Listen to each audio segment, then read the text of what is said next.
আল্লাহর চেহারা কত সুন্দর, মানে আল্লাহ দেখতে কত সুন্দর হতে পারে। আল্লাহর চেহারা কত সুন্দর এ বিষয়ে কি আপনার জানা আছে? হয়তো জানা নেই, তবে এই বিষয় নিয়ে কোরআন এবং হাদিস থেকে যে তথ্য পাওয়া যায় যে আল্লাহর চেহারা কত সুন্দর, তা জানার পরে আপনারা অবাক হয়ে যাবেন।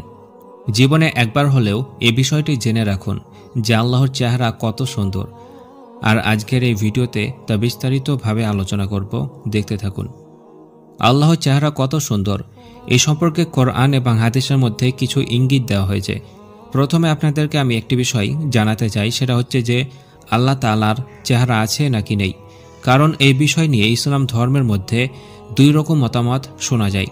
কিছু মানুষের বক্তব্য আল্লাহ তাআলা নিরাকার, তাদের বক্তব্য আল্লাহ তাআলাকে কোনো আকার দেওয়া যাবে না, তাকে নিরাকার বলতে হবে, কারণ তিনি কেমন আমরা তা জানি না, এবং যদি তাকে আকার দিই তাহলে শিরক হয়ে যাবে, আর কোনো জিনিসের সঙ্গে তার তুলনা করা যাবে না, আর আল্লাহর সাথে কারো তুলনা হয় না, তাই তিনি নিরাকার।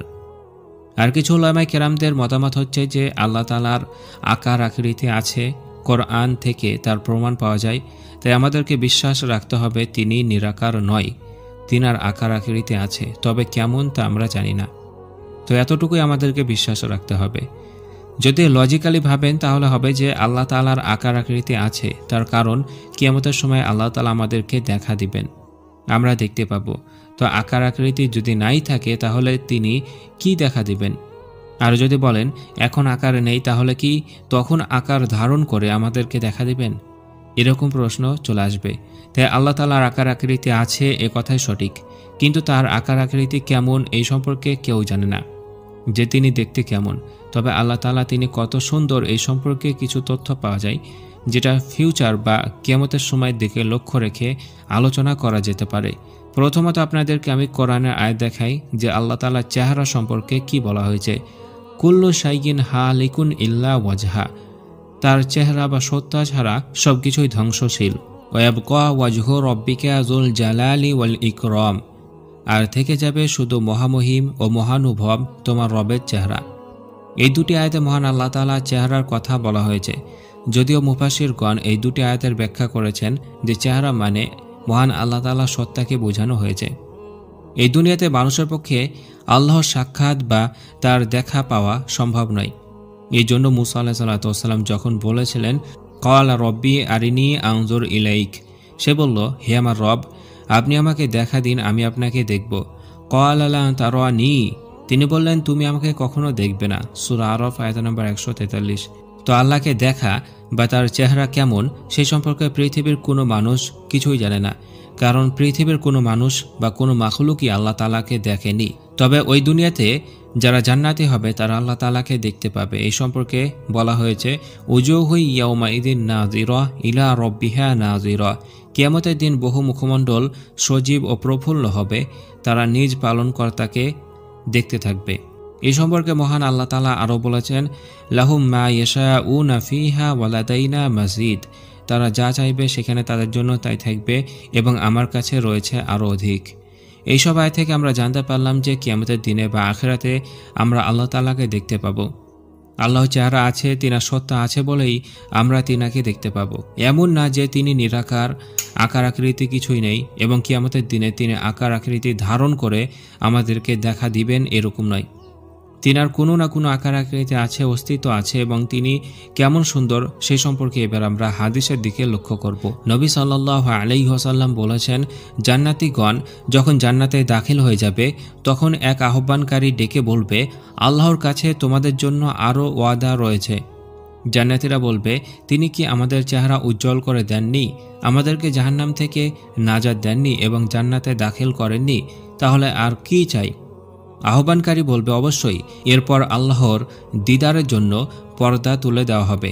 আল্লাহর কসম, আল্লাহর দিদার অপেক্ষা প্রিয় আর কোনো জিনিস তিনি তাদের দিবেন না।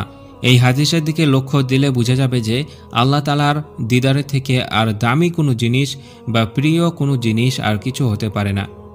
জান্নাতের বর্ণনা আমরা শুনেছি, জান্নাতের সৌন্দর্য আমরা শুনেছি।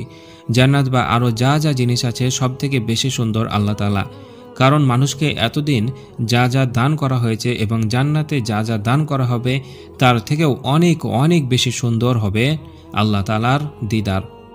হাদিসে বলা হয়েছে আল্লাহ তাআলার কাছে সর্বাধিক মর্যাদার জান্নাতি হলো যে জান্নাতি সকাল বিকাল তার চেহারা দিদার লাভ করবে। এরপর রাসূল সাল্লাল্লাহু আলাইহি ওয়াসাল্লাম বলেছেন, উজুহু ইয়াউমাইযিন নাযিরা ইলা রাব্বিহা নাযিরা, সেদিন অনেক মুখমণ্ডল হবে উজ্জ্বল, তারা তাদের রবের দিকে তাকিয়ে থাকবে। অন্যান্য হাদিসের মধ্যে বলা হয়েছে মানুষ যখন আল্লাহ তাআলাকে দেখবে তখন তাকিয়ে থাকবে অসংখ্য বছর ধরে, মানুষ তাকিয়েই থাকবে। তখন আল্লাহ তাআলা বলবেন, তোমরা আর কত আমাকে দেখবে? তখন মানুষ বলবে যে এইমাত্রই তো আপনাকে আমরা দেখছি, মাত্র কয়েক সেকেন্ড তো আপনাকে দেখলাম। কিন্তু লাখো কোটি বছর ধরে মানুষ আল্লাহ তাআলার উপরে তাকিয়ে থাকবে। আল্লাহকে দেখে মানুষের আনন্দ সুখ খতম হয়ে যাবে না। আল্লাহ তাআলা এত সুন্দর যা কল্পনা করা যাবে না। আমরা কখনো কল্পনা করতে পারবো না যে আল্লাহ তাআলা সব কিছু এত সুন্দরভাবে সৃষ্টি করেছেন, তাহলে তিনি কত সুন্দর হবেন। কোরআন থেকে আপনাদেরকে একটা আয়াত দেখাই যা আল্লাহ তাআলার সৌন্দর্য সম্পর্কে ইঙ্গিত দেওয়া হয়েছে। সিবগাতাল্লাহ ওমান আহসানু মিনাল্লাহি সিবগা, বলো আমরা আল্লাহর রং গ্রহণ করলাম, আর রঙের দিক দিয়ে আল্লাহর চেয়ে কে অধিক সুন্দর। এই আয়াতে রং বলতে আল্লাহ তাআলার দেওয়া দিন বা ধর্মকে বোঝানো হয়েছে।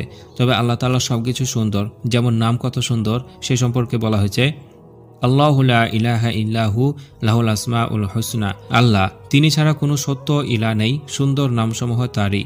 মহান আল্লাহ তাআলার তাজাল্লিকে বোঝানোর জন্য কোরআন হাদিসের মধ্যে নূর শব্দ ব্যবহার হয়েছে।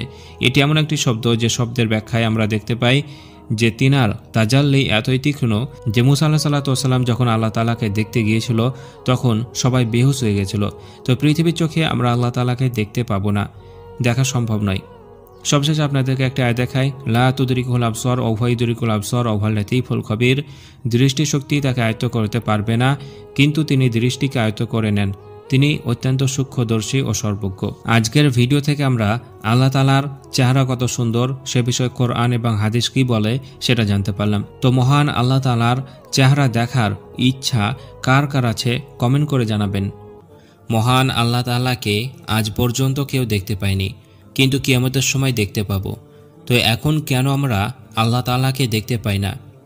তার কি এমন কারণ আছে? তো বৈজ্ঞানিক একটি কারণ আছে যে কারণের জন্য আমরা আল্লাহ তাআলাকে দেখতে পাই না, সে বিষয়টা নিয়ে আজকে আলোচনা করব। যদি আপনি এই বৈজ্ঞানিক কারণ জানতে চান যে আমরা আল্লাহ তাআলাকে কেন দেখতে পাই না, তাহলে ভিডিওটি দেখতে থাকুন। আল্লাহ তাআলাকে দেখার ইচ্ছা আমাদের সবারই মনে জাগে, যেমন জেগেছিল নবী রাসূলদের মনে। এই জন্যই তো মুসা আলাইহিস সালাম আল্লাহ তাআলাকে দেখতে চেয়েছিল, কিন্তু তিনি আল্লাহ তাআলাকে দেখতে পাননি। মুসা আলাইহিস সালামের সাথে ঘটেছিল একই অবস্থা। এই সম্পর্কে মহান আল্লাহ তাআলা বলে দিয়েছেন, ওয়ালাম্মা জাআ মুসা লিমিকাতিনা ওয়া কাল্লামাহু রাব্বু, আর যখন আমার নির্ধারিত সময়ে মুসা আলাইহিস সালাম এসে গেল এবং তার রব তার সাথে কথা বললেন। ক্বালা রব্বি আরিনি আনজুর ইলাইক, সে বলল, হে আমার রব আপনি আমাকে দেখা দিন, আমি আপনাকে দেখব। ক্বালা লা তারানি ওয়ালাকিন আনজুর ইলাল জাবালি ফাইন ইসতাকাররা মাকানাহু ফাসাওফা তারানি, তিনি বললেন তুমি আমাকে দেখতে পাবে না, বরং তুমি পাহাড়ের দিকে তাকাও, অতঃপর তা যদি নিজ স্থানে স্থির থাকে তবে তুমি অচিরেই আমাকে দেখতে পাবে। ফালাম্মা তাজাল্লা রব্বুহু লিল জাবালি জাআলাহু দাক্কা ওয়া খাররা মূসা সাইকা, অতঃপর যখন তার রব পাহাড়ের ওপর তাজাল্লি প্রকাশ করলেন তখন তাকে চূর্ণ করে দিল এবং মূসা আলাইহিস সালাম বেহুশ হয়ে পড়ে গেল। ফালাম্মা আফাক ক্বালা সুবহানাকা তুবতু ইলাইকা ওয়া আনা আউয়ালুল মুমিনিন, অতঃপর যখন তার হুঁশ আসলো তখন সে বলল, আমি পবিত্র মহান, আমি আপনার নিকট তওবা করলাম এবং আমি মুমিনদের মধ্যে প্রথম। সূরা আরাফ আয়াত নম্বর 142। আল্লাহ তাআলা বলে দিয়েছেন যে তাকে তোমরা দেখতে পাবে না। তারপর মূসা আলাইহিস সালাম আল্লাহ তাআলাকে দেখার চেষ্টা করেছিল, কিন্তু তার চোখ আল্লাহ তাআলাকে আয়ত্ত করতে পারেনি। আল্লাহকে যে আমরা দেখতে পাই না তার কারণ কি সেই সম্পর্কে কোরআনের মধ্যে মহান আল্লাহ বলে দিয়েছেন, লা তুদরিকুল আবসার ওয়া হুয়া ইউদরিকুল আবসার ওয়া হুয়াল লাতীফুল খবীর, দৃষ্টিসমূহ তাকে আয়ত্ত করতে পারে না, অথচ তিনি সকল দৃষ্টিকে আয়ত্ত করেন এবং তিনি সূক্ষ্মদর্শী, সবকিছু খবর রাখেন। সূরা আনাম আয়াত নাম্বার 103। এই আয়াতের মানে হচ্ছে আমরা যে দৃষ্টি দিয়ে সবকিছু দেখি সে দৃষ্টি আল্লাহ তাআলাকে আয়ত্ত করতে পারে না। তাহলে আমরা একটা জিনিস বুঝতে পারলাম, আমাদের দৃষ্টি যা কিছু দেখায় সেগুলোকে আয়ত্ত করে দেখায়, আর যা কিছু আয়ত্ত করতে পারে না তা আমাদের দৃষ্টি দেখাতে পারে না। এখন প্রশ্ন হতে পারে, আমাদের দৃষ্টি সব কিছু আয়ত্ত করে কিভাবে? আমরা যা কিছু দেখতে পাই সেই দেখার পেছনে বৈজ্ঞানিক কারণ কি? আসলে আমরা সব কিছু দেখতে পাই লাইটের কারণে, কিন্তু আলোকে আবার আমরা দেখতে পাই না। আবার যদি আলো না থাকে তাহলে আমরা কিছুই দেখতে পাবো না। আমরা যা দেখতে পাই তার একমাত্র কারণ হচ্ছে আলো। আগুন থেকে আলো উৎপন্ন হয় এবং সেই আলো কোনো বস্তুর ওপরে পড়ে। সেই বস্তু আলোকে প্রতিফলিত করে থাকে, তারপর সেই প্রতিফলিত আলোর রশ্মি আমাদের কর্নিয়ার ওপরে পড়ে। তারপর স্বচ্ছ কর্নিয়া থেকে সেই প্রতিফলিত আলোক রশ্মি পিউপিলের মাধ্যমে লেন্সে এসে পড়ে। তারপর লেন্স এ আলোক রশ্মিকে পুনরায় প্রয়োজন মতো প্রতিসরণের মাধ্যমে রেটিনায় ট্রান্সফার করে থাকে। তার কারণে রেটিনার উপরে একটি উল্টো প্রতিবিম্ব সৃষ্টি হয়। এই রেটিনায় সৃষ্টি হওয়া প্রতিবিম্ব রেটিনার আলোক সংবেদী কোষ মানে রড কোষ এবং কোন কোষ দিয়ে ব্রেনে চলে যায়। তারপর ব্রেন আমাদেরকে বলে দেয় যে এই জিনিসটা এই। তার মানে কোনো বস্তু যদি আলোক রশ্মিকে প্রতিফলিত করে থাকে এবং তা যদি আমাদের চোখের রেটিনায় প্রতিফলিত হয় এবং ধাপে ধাপে সেটা মস্তিষ্ক পর্যন্ত পৌঁছে যায়, তখন মস্তিষ্ক আমাদেরকে সেই বস্তুটি দেখিয়ে দেয় এবং বলে এইটি এই। তবে যদি কোনো বস্তু আলোকে প্রতিফলন না করতে পারে তাহলে তাকে আমরা দেখতে পাই না। মনে রাখবেন, যদি আলো না থাকে তাহলে সেখানে অন্ধকারের আগমন ঘটে, আর যদি আলো না থাকে তাহলে আলোর প্রতিফলন ঘটবে না, তাই অন্ধকারে মানুষ দেখতে পায় না। এই যেমন আল্লাহ তাআলা এই সম্পর্কে কোরআন মাজিদের মধ্যে বলে দিয়েছেন, মাসালুহুম কামাসালিল্লাযী ইসতাওকাদা নারা ফালাম্মা আযাআত মা হাওলাহু যাহাবাল্লাহু বিনূরিহিম ওয়া তারাকাহুম ফি যুলুমাতিন লা ইউবসিরুন। তাদের উপমা ওই ব্যক্তির ন্যায় যে আগুন জ্বালালো, তারপর যখন আগুন তার চারদিক আলোকিত করল, আল্লাহ তখন তাদের প্রতিফলিত আলো কেড়ে নিলেন এবং তাদেরকে ঘোর অন্ধকারে ছেড়ে দিলেন, যাতে তারা কিছুই দেখতে পায় না। তার মানে এতক্ষণ ধরে আমরা জানতে পারলাম যে আলোর জন্য আমরা দেখতে পাই এবং দেখার বৈজ্ঞানিক ব্যাখ্যা কি। মহান আল্লাহ তাআলা যা কিছু সৃষ্টি করেছেন তার মধ্যে কিছু সৃষ্টি দৃশ্যমান এবং কিছু সৃষ্টি অদৃশ্যমান করেছেন। তার মানে মহান আল্লাহ তাআলার সমস্ত সৃষ্টি যে আমরা দেখতে পাই তা কিন্তু নয়। এমনও অনেক কিছু আছে যেগুলো আল্লাহ তাআলা সৃষ্টি করেছে আমরা দেখতে পাই না, যেমন জিন, বাতাস, ডার্ক ম্যাটার, ডার্ক এনার্জি ইত্যাদি। কিন্তু মহান আল্লাহ এই দৃশ্যমান ও অদৃশ্যমান সব কিছুই দেখতে পান ও সব কিছুরই খবর রাখেন। যেমন এই সম্পর্কে তিনি বলেছেন, আলিমুল গায়বি ওয়াশ শাহাদাতিল কাবীরুল মুতাআল। তিনি সব অদৃশ্য ও প্রকাশ্য বিষয় সম্পর্কে জানেন, তিনি সুমহান ও সর্বোচ্চ মর্যাদাবান। তাই মহান আল্লাহ তাআলা এই সৃষ্টি জগৎকে দুই রকমভাবে সৃষ্টি করেছেন। তার মধ্যে এমনও অনেক সৃষ্টি আছে যা আমরা দেখতে পাই না এবং এমনও অনেক সৃষ্টি আছে যা আমরা দেখতে পাই। আর আল্লাহ তাআলা তিনি সৃষ্টি নয়, সেই হিসাবে আমরা তাকে দেখতে পাই না, কারণ আমরা সৃষ্টিকে দেখতে পাই যাতে আলো প্রতিফলিত হয়ে থাকে।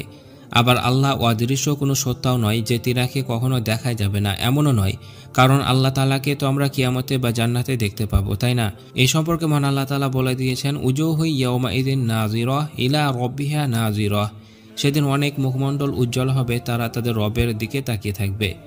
তার মানে কেউ কেউ বলে থাকেন যে আল্লাহ যেহেতু সৃষ্টি নন এবং প্রতিটি সৃষ্টিতে আলো প্রতিফলিত হয়ে এসে সেই আলো আমাদেরকে সেই জিনিস দেখায়, তারপর আমরা তা দেখতে পাই, তাই এই থিওরি হিসাবে আলো প্রতিফলিত হতে পারে না আল্লাহর ওপরে, তাই আমরা আল্লাহ তাআলাকে দেখতে পাই না। কিন্তু এই থিওরি সম্পূর্ণ সঠিক নয়, কারণ এমনও অনেক সৃষ্টি আছে যাকে আমরা দেখতে পাই না, আলো তাকে প্রতিফলিত করতে পারে না, তাহলে তো তারা আল্লাহ হয়ে যাবে না, তাই না? আবার এখন আমরা আল্লাহকে দেখতে পাচ্ছি না ঠিকই, কিন্তু একটি সময় আমরা দেখতে পাবো। তাহলে জানা গেল আল্লাহ সৃষ্টি নন এবং তিনি কোনো সৃষ্টির মতোও নন। তিনি দৃশ্যমান সৃষ্টির মতোও নন, আবার তিনি অদৃশ্যমান সৃষ্টির মতোও নন। আসলে তিনি কেমন সে সম্পর্কে তিনি বলে দিয়েছেন, লাইসা কামিসলিহি শাই, কোনো কিছুই আল্লাহর মতো নয়। সূরা শুরা আয়াত নাম্বার 11। পৃথিবীতে আল্লাহ না দেখতে পাওয়ার একটি কারণ হচ্ছে না দেখে আপনাকে ঈমান আনতে হবে। সেই মহান আল্লাহ তাআলাকে যদি পৃথিবীতেই দেখতে পাবেন তাহলে তো কেউ বেঈমান থাকতো না, সবাই ঈমান নিয়ে চলে আসতো, তাহলে তো জাহান্নাম তৈরি করার প্রয়োজন হতো না। গায়েবের ওপরে ঈমান আনা ঈমানের একটি গুরুত্বপূর্ণ শাখা। তাই আল্লাহ এবং আরও অনেক কিছুই না দেখার পরেও তার উপরে ঈমান আনতে হবে। আল্লাহ পৃথিবীতে দেখা দেন না, তার কারণ তিনি পরীক্ষা করেন কে তাকে না দেখে ঈমান আনে। কয়েকটি হাদিসে নবী সাল্লাল্লাহু আলাইহি ওয়াসাল্লাম বলেছেন যে আল্লাহ তাআলা নিজেকে সময় বলে উল্লেখ করেছেন। তার মানে কি আল্লাহ নিজেই সময়? মানে এই হাদিসের ব্যাখ্যাগুলো কি হতে পারে? আল্লাহ নিজেই সময় নাকি সময়ের স্রষ্টা? চলুন এই বিষয়ে কোরআন, হাদিস ও বিজ্ঞান কি বলে গবেষণা ভিত্তিক আলোচনা করব, যা থেকে আপনারা অজানা কিছু জানতে পারবেন। তাই ভিডিওটি দেখতে থাকুন। মহান আল্লাহ তাআলা তিনি নিজেই সময় নাকি সময়ের স্রষ্টা? যদিও এই বিষয়টি নিয়ে অনেকেই অনেক রকম মতামত দিয়ে থাকেন। কেউ বলেন যে আল্লাহ তাআলা তিনি নিজেই সময়, যেহেতু হাদিসে তিনি নিজেকে সময় বলে উল্লেখ করেছেন, তাই আমরা অন্য ব্যাখ্যা করতে যাব না। আল্লাহ তিনি নিজেই সময়, এটা মেনে নিব। কিন্তু তিনি নিজের সময় কিভাবে, মানে এটা বুঝবো কিভাবে? তার উত্তর হাদিস থেকে জানতে পারবেন। অন্যদিকে কিছু ব্যক্তি বলে থাকেন যে আল্লাহ তাআলা সময় নয়, তিনি সময়ের স্রষ্টা। যেমন তিনি সবকিছু সৃষ্টি করেছেন, তেমনি তিনি সময়ও সৃষ্টি করেছেন, তাই তিনি সবকিছুর স্রষ্টা। আসলে আল্লাহ তাআলা তিনি নিজের সময়, এটা কিভাবে হতে পারে? সময় এটা তো সৃষ্টি করা কোনো জিনিস হতে পারে, আর আল্লাহ তো তিনি সৃষ্টি হয়নি, তাই তিনি সময়, এটা ঠিক যুক্তিযুক্ত মনে হচ্ছে না। হতে পারে তিনি সময় স্রষ্টা, এটাই ঠিক। তো দুটি দলের এরকম বক্তব্য শোনা যায়। বাকি কোরআন, হাদিস ও বিজ্ঞান সামনে রেখে আলোচনা তো করবই। তবে আপনাদের কি মনে হয় আল্লাহ তাআলা তিনি নিজেই সময় নাকি সময় স্রষ্টা? শেষে কমেন্টে জানাতে পারেন। প্রথমত আমরা এ বিষয়ে বিজ্ঞান কি বলে দেখব, তারপর কোরআন, তারপর হাদিস কি বলে, তারপরে আমার কিছু গবেষণা জানাবো। সময় বা টাইম কি? সময় বা টাইম সম্পর্কে বিজ্ঞানীরা বিভিন্ন রকম মতামত দিয়ে থাকেন। তবে বিজ্ঞানীদের বিভিন্ন মতামত থেকে যে কথাটা ফুটে ওঠে সেটা হচ্ছে যে সময় একটি সৃষ্টি। সময় কখনো স্রষ্টা হতে পারে না। সময় কোনো এক মুহূর্তে সৃষ্টি হয়েছিল বিগ ব্যাংয়ের মাধ্যমে, কারণ বিজ্ঞানীরা বিগ ব্যাংয়ের পরে যেতে পারে না। তাই বিগ ব্যাংয়ের পূর্বে কি ছিল, সময় ও স্থান ছিল কি না, সেটা বিজ্ঞানীরা জানতে পারে না। তাই তাদের ধারণা হচ্ছে যে বিগ ব্যাংয়ের মুহূর্ত থেকেই সময়ের সৃষ্টি হয়েছে। বিজ্ঞানীরা আরও বলেছেন সময় নদীর মতো, কখনো কোথাও বেশি বয়ে, আবার কখনো কোথাও কম বয়ে চলে। যেখানে বেশি বয়ে চলে সেখানে সময় তাড়াতাড়ি চলে যায়, যেখানে কম বয়ে চলে সেখানে সময় তাড়াতাড়ি যায় না। আর এটাকেই বলা হয় বিজ্ঞানী আইনস্টাইনের থিওরি অফ রিলেটিভিটি বা সময় আপেক্ষিক। তার মানে সময় এক এক স্থানে এক এক রকমভাবে চলে। তাই বিজ্ঞান বলে সময় সৃষ্টি হয়েছে এবং তা আপেক্ষিক। এখন প্রশ্ন হতে পারে সময় সৃষ্টি হয়েছে বা হয় কিভাবে? এক কথায় যদি বলি, সময় এমন একটা জিনিস, সেই জিনিসটাই যে কি বিজ্ঞানীরা খুঁজে পায়নি।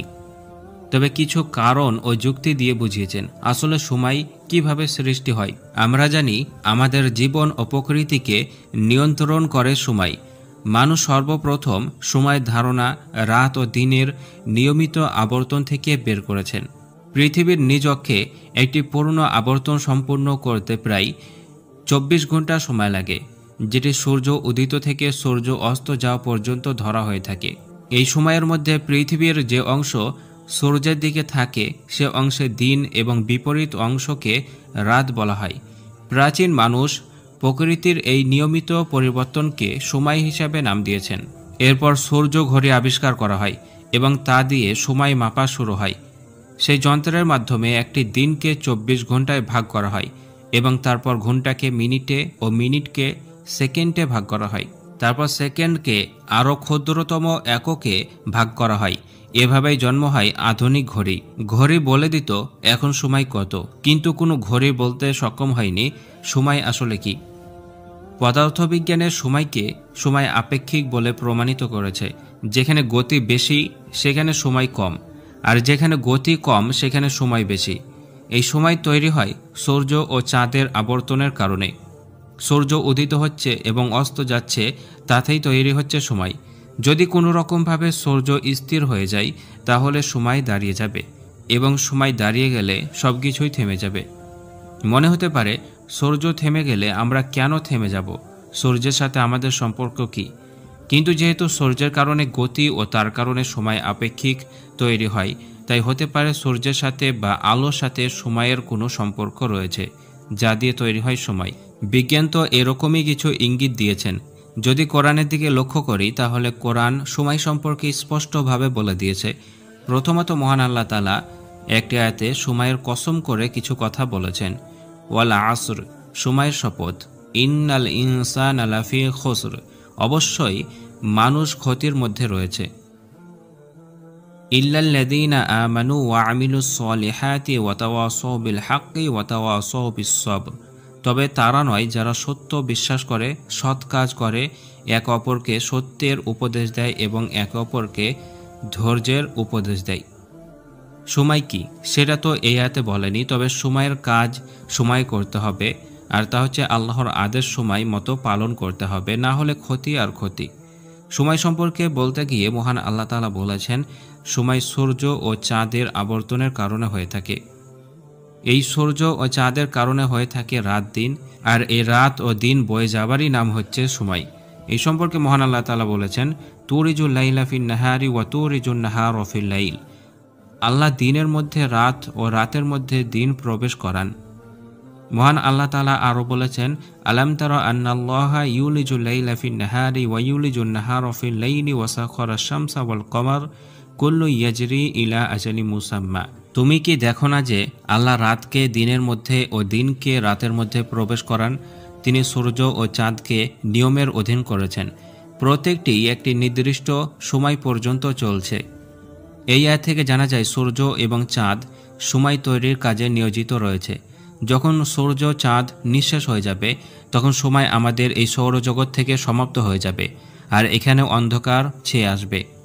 মহান আল্লাহ তাআলা এরকমই কথা অন্য আয়াতে বলেছেন, ইউলিজুল লাইলা ফিন নাহারি ওয়া ইউলিজুন নাহারা ফিল লাইল ওয়া সাখারাশ শামসা ওয়াল কমার কুল্লু ইয়াজরি লিআজালি মুসাম্মা, তিনি রাতকে দিনে প্রবেশ করান এবং দিনকে রাতে প্রবেশ করান।